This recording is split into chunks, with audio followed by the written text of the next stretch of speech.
The Netflix horror mystery show Stranger Things has been praised for its pitch-perfect homage to the 1980s, and that includes its great opening credit sequence. It plays for almost a full minute before every episode, but it looks so good, I never skipped over it.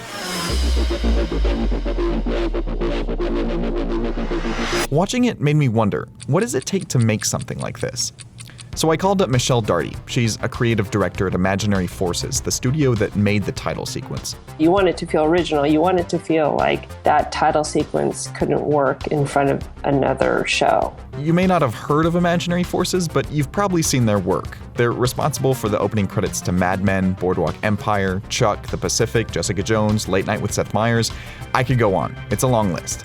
When they first got on the phone with Stranger Things showrunners Matt and Ross Duffer, they knew they wanted to go for a style similar to what the studio R. Greenberg Associates did in the 70s and 80s with Alien, The Dead Zone, and Altered States. The Duffers had sent us these paperback books, probably ones that they read as kids, right? And so we looked at the typography on those and, they range, right? But they're all kind of in the same vein of popular typefaces of the 80s. She sent me their early drafts of the title sequence, and you can clearly see the influence of those book covers.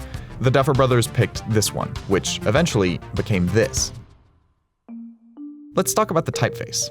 It's called ITC Benguiat, and it was made in 1978 by a jazz percussionist turned designer named Ed Benguiat. Here it is on the Choose Your Own Adventure book series from the 80s and 90s, and on the Smiths' 1987 album Strange Ways Here We Come. It's also been the font of Paramount's FBI piracy warning since 1995.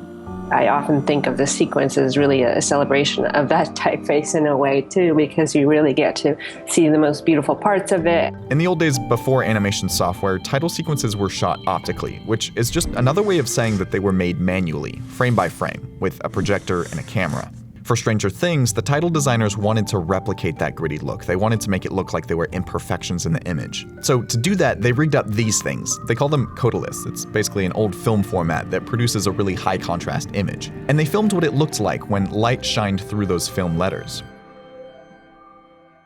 We reference some of those inconsistencies, those like what you call mistakes. We wanted it to have this tactile feel, and we wanted it to feel organic and of the time period. They then use those physical references to animate the titles digitally. That's why you see subtle flickering and shaking in the text. The end result is an eerie mix of digital and physical mediums, and with this great track from the synth band Survive, it sets the tone for one of the summer's biggest TV hits.